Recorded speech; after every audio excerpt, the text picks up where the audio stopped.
and welcome to another Bodgit and Leggit video. Now behind us we have a 2003 Volkswagen Golf and we're having a wiper issue. Now I'll explain a bit more in a minute, but there's a couple of little tests you can do first just to kind of see what's going on. If you flick on your wiper stalk and nothing kind of happens, one of the first things you really want to do is grab your wipers, make sure the car is turned off, and see if you can actually pull them up. Now, if you can pull them up and they're running really free by hand, there's a good chance your wiper linkage from your motor to your wiper has come off. This means that your wipers are just basically swinging normally. So the chances are your motor's good, your wiring's good, and all that is good. You just need new linkages. Once them linkages kind of come off, you're just best replacing them. Second-hand ones with stuff like that I wouldn't say it's pointless, but you have to be really careful because you tend to damage them taking them off, so it would just be best to re-get the new ones and replace them. And in this case, as you can see, we cannot. Now do it with both. If they both lift up together, like I said, it's a good chance between the motor and the mechanism that's gone, or if the passenger one lifts up, it's just not, and the driver's one doesn't, that normally means the linkage between the two wipers have gone. So, but normally if that would happen, you would still have one wiper working on your car. We don't have that problem. What we have, if I turn the ignition on, well now that did it kind of quickly. But as you can see, because I just drove this car down the road and the wipers just kind of stutter really, really slowly, go down. Then wipers are on fully now and nothing is happening. That's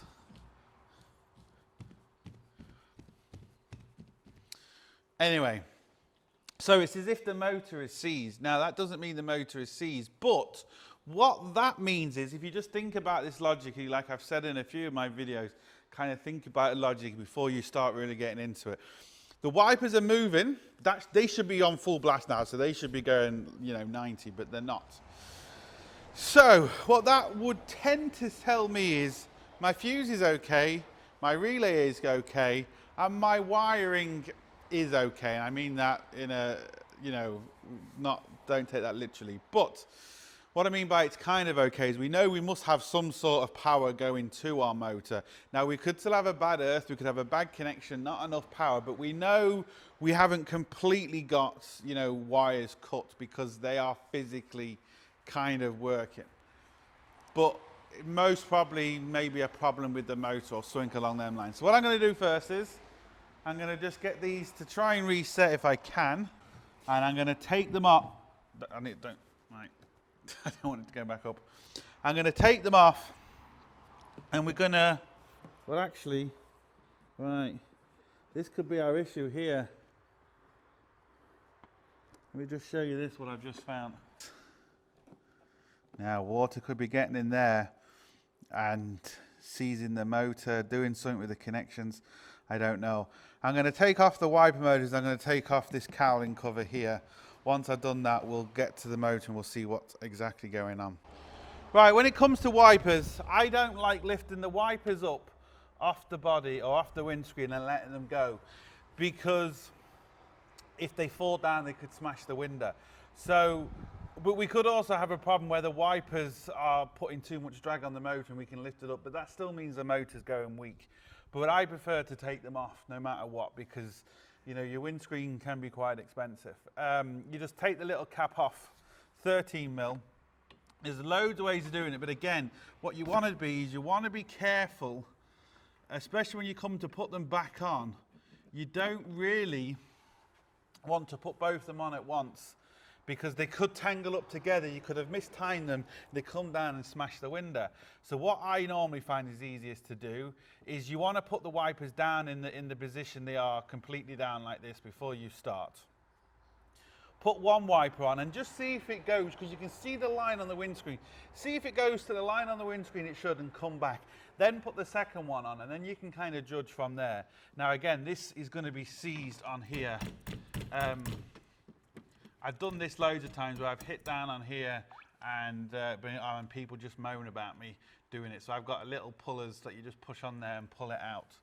and then we can get this plastic cover off. So I'm going to do that, and we're going to see where the motor is, what's going on, powers, grounds and all that, and see what's going on. Right, there's going to be loads of TNTs in this video, which is tips and tricks. What I've done is I've taken off the wiper arms, and it's always best to leave the left hand one to the left hand side and the right to the right. Keep them separate because they might look similar, but in most cases they are different. Now we need to take the actual trim panel piece off here. But on most cars, there's a little groove, a plastic groove that slots in between the glass and the actual frame of the car. Now, if you start getting screwdrivers and stuff in there, believe me, glass cracks very, very easy.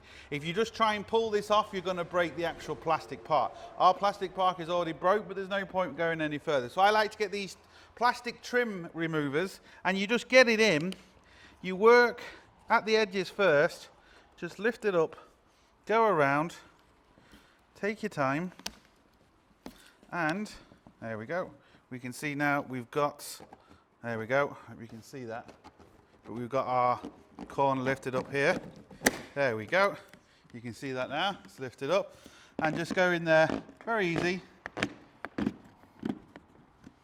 This way we will not break the plastic lip, we will not break the windscreen, and we will not break the cover, even though our cover is damaged. Now that's loose. Now the dog can see the rabbit. There we go. That's now out of our way. And our motor is in behind, so we have to take the whole steering arm mechanism out, which is only 1, 2, 3. Just 13 mils, and then it's out. Now we do have to be careful because it is best if we don't move it sometimes, because we could disturb the problem and fix itself, and then we don't really know what's going on. But inside there, it looks good. Doesn't seem to be any green crusties or anything on it. So it's 10 mil, sorry, not 13. But we need to get it out to test it properly.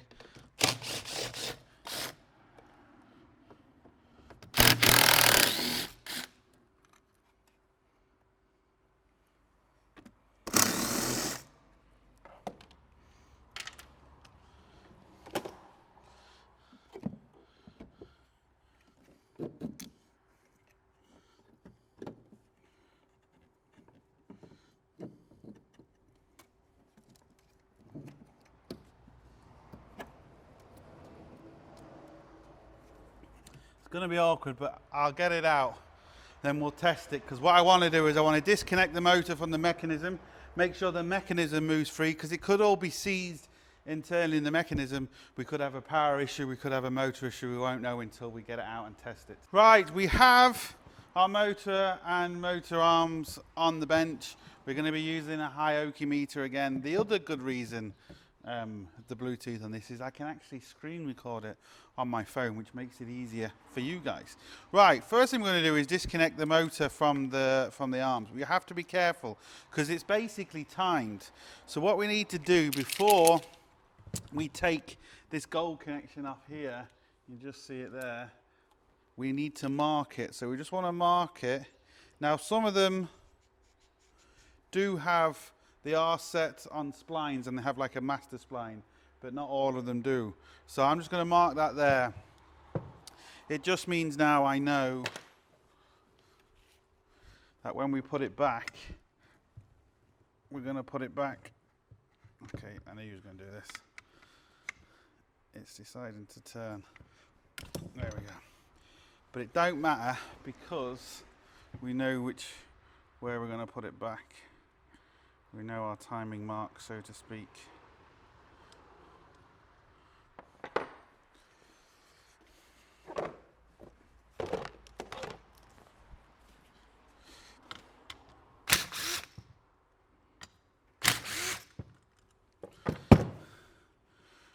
Just hopefully try and put it back.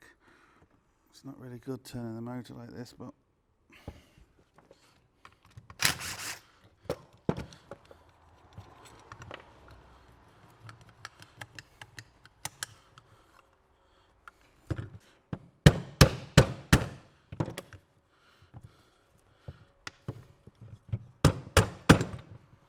It's a rubber mallet.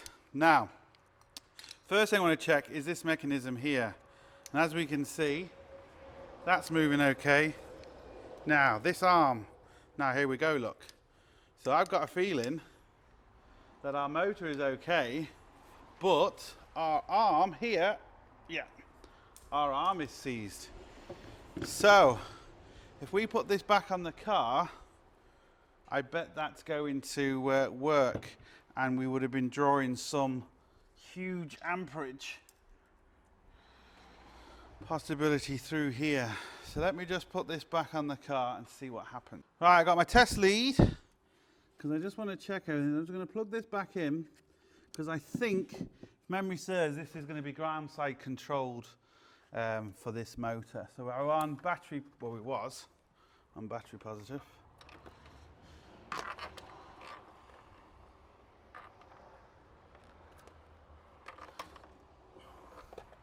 So I'm battery positive. The ignition is off. Our test lead lights up. Now, this is not an LED test light, before anyone says. Our test light lights up, you see that?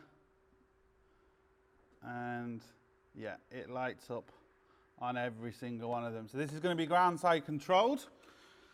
Let's just turn the ignition on, turn my wipers on, and look, I don't know if you can hear that, that motor is working perfectly. So if I put this back on here, shouldn't light up now. No, doesn't light up on that one. And actually see it's pulsing on that one. And I think this one's going to be the earth. Yep. There we go. So that's the earth. So there we go. Look, it wasn't our motor.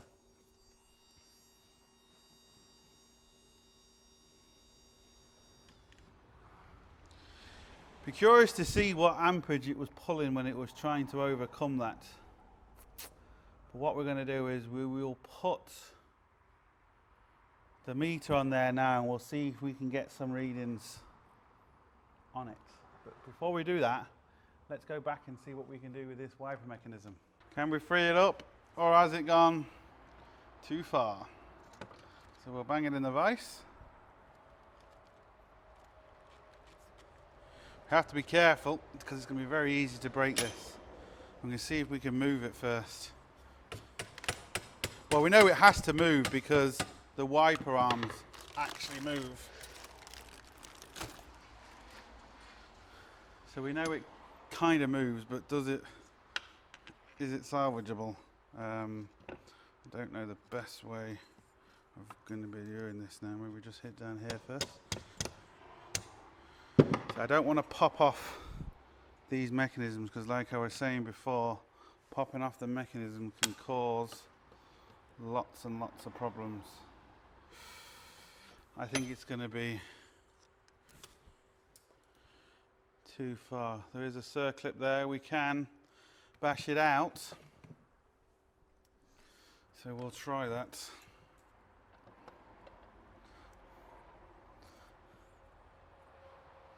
Normally the bushings go in here. Normally the bushings go in here, and this has too much movement, and then there's nothing you can really do. But in this case, we might be able to crack it open and see what's going in there now. Technically speaking, this should go down. But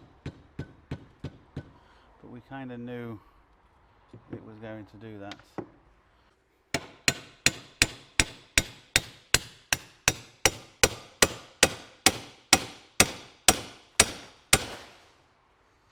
Water gone. You have to be careful we don't hold the bottom mechanism, otherwise when we're hitting it, it definitely won't move. But I don't know.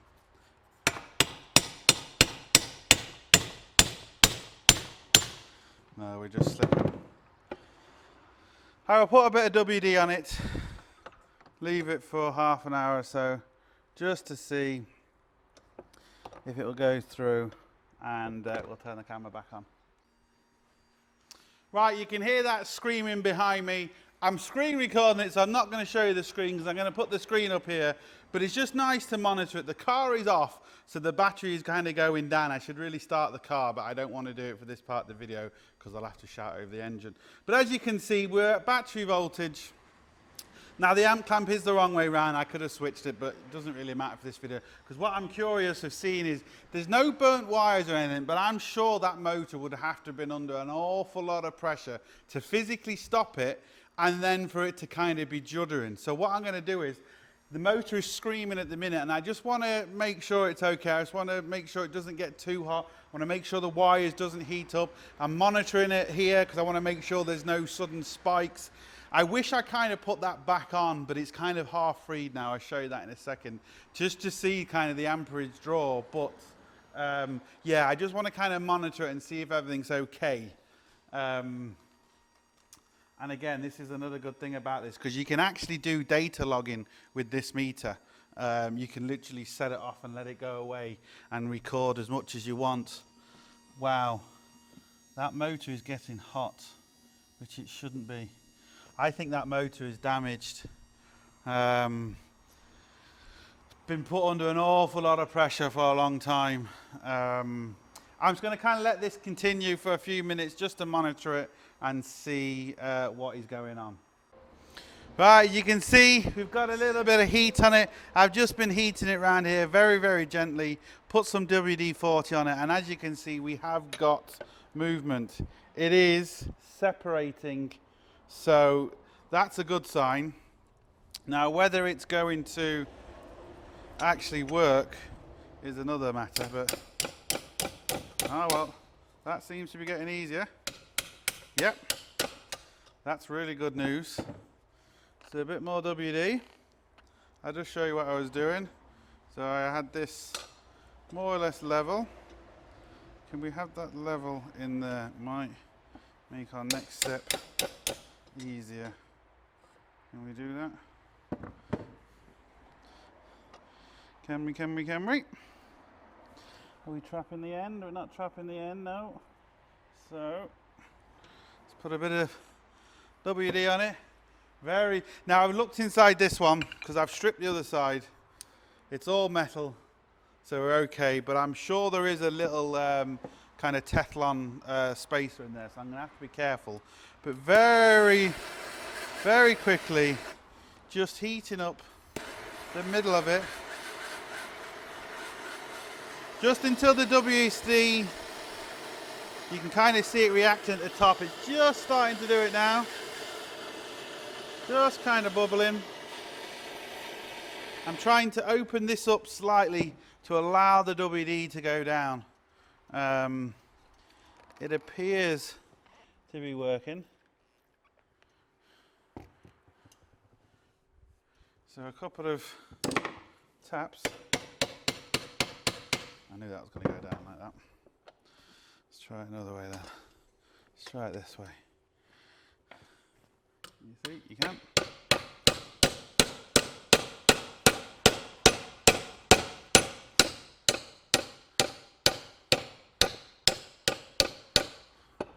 There we go.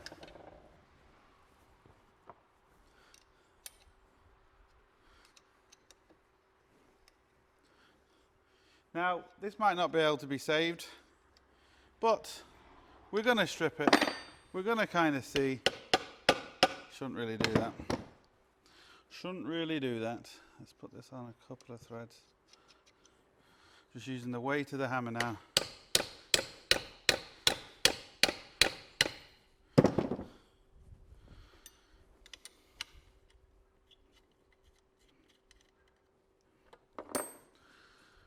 Can we grab this out by doing this? There's all the rust, look at that. Now that little washer, that's what we need to get off. That belongs, the little washer I believe belongs at the top. Oh no, belongs at the bottom. So it does belong at the bottom, this little washer here. But as you can see from this one that came out, the washer wasn't on it. So we've got this washer is seized onto here, and as you can see all the rust and crap, but that should be relatively easy to take off. Now I say that, and now I've said that, I'm going to regret saying that. Because this spindle here is supposed to spin on this top and bottom bushing here. Now sometimes, these are metal bushings, but sometimes they are plastic. And you have to be really careful with the plastic ones. So what I'm going to do, heat this up.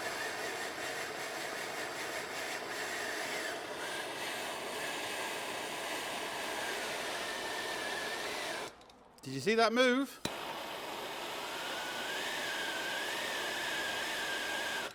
We've got this red hot. That moved down. Look at that.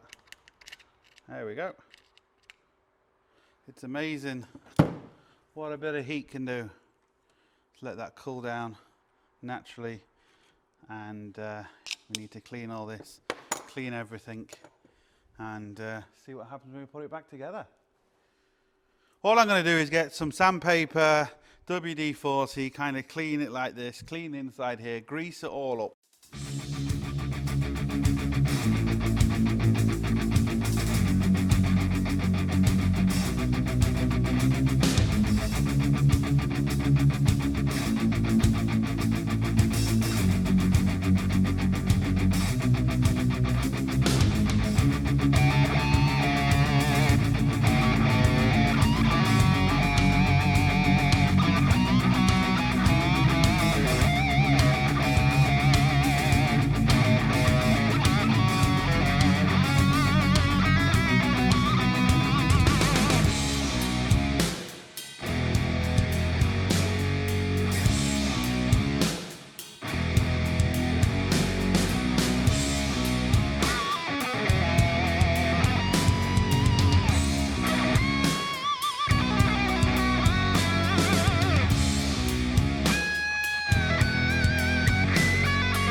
What a tit. I wasn't looking what I was doing, and look, I put it the wrong frigging way. Anyway, you've seen what I did, so I'm just going to take this all apart and do it the other way. What a tit. Alright, I got them in first time. I didn't have to redo them. Now, I did take that off, and I know I said you shouldn't really, but it is what it is. But look at this now.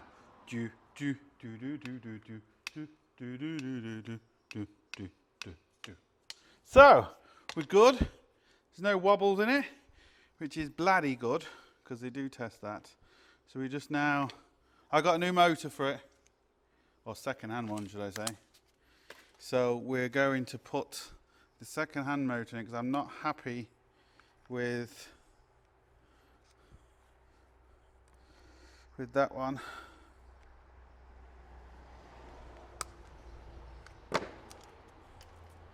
And get all this back in.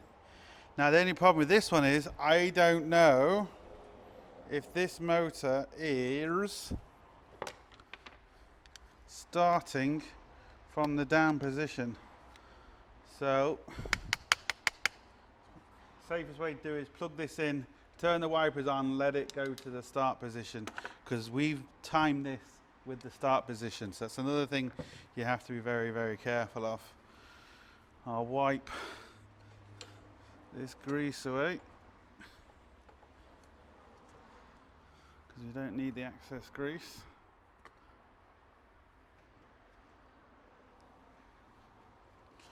Put these back on, the little cover caps. Lovely. Right, we have the old motor here, and again, you'll see this recording on screen. And I can't remember exactly what the old one was putting out, but this one's only putting about 2.5 amps in. I've left everything in place. I've started the engine, had the engine ticking over just to kind of charge up the battery a bit. And as you can see, it's drawing a lot less amps. So this one, obviously internally, has just been put under a lot of pressure. It was heating up. It's just not worth it. So there we go. Yeah, and like I said, especially with this, you can actually do, with the Hioki meter, you can do a load of monitoring and stuff like that. But I just like it. It makes it a lot easier for me. I'm on my own. And also it looks better for the video. So there we go. All I'm going to have to do now is shove all this back together and just test it once the wiper arms are actually back on. Make sure I get everything in time, but I've explained how I'm going to do that. And yeah, that's it. Sorted.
And yes, I know the pollen filter needs changing, and yes, I know that is broke, but I can only do what I can do. So, you know, the customer doesn't want to do it, so there's nothing I can do about it. So no need to moan in the comments.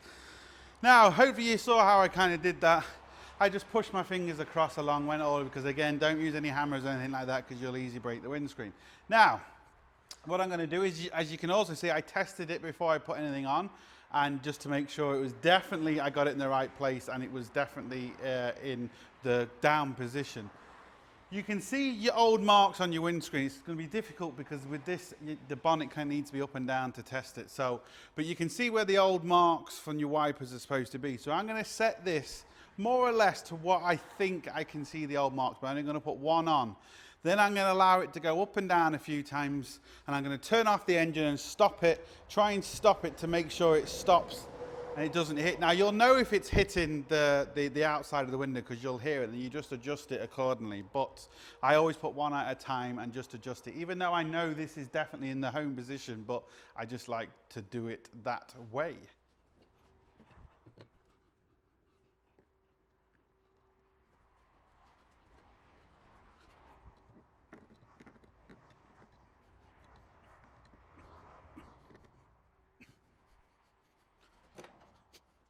And another thing, even though this is broke, and I'm going to get some smart-ass comments, there's actually two holes right next to it down there, so that being broke actually makes no difference because the water still can travel down there anyway. Right, so I've got one on. We'll just test this. Make it go slow first, or just one click. Now you can see at the mark, it's actually brought up. That is spot on. I'm happy with that.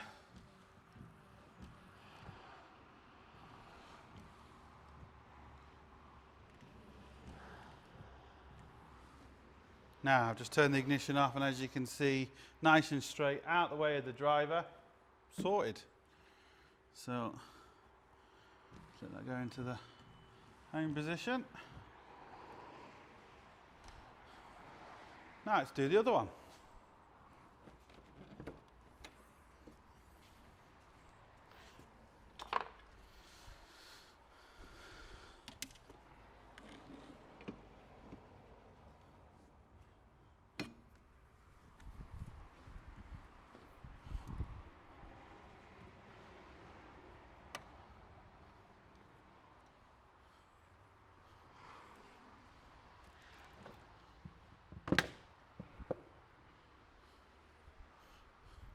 Now this is the most dangerous one if you ask me, because this is the one that if you get this wrong, in the middle of the windscreen, these will catch. They can flip up and smash the windscreen. I've seen it, so it can happen.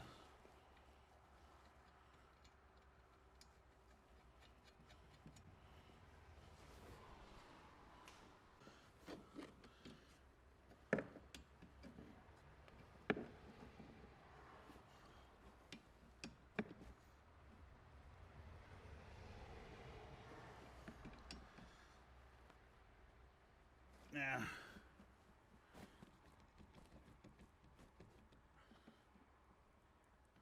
this is the way I like to do it.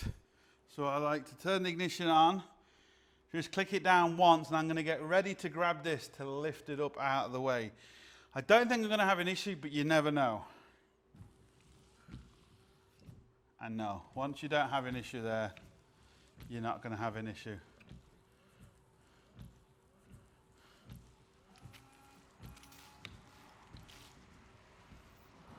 And there we go.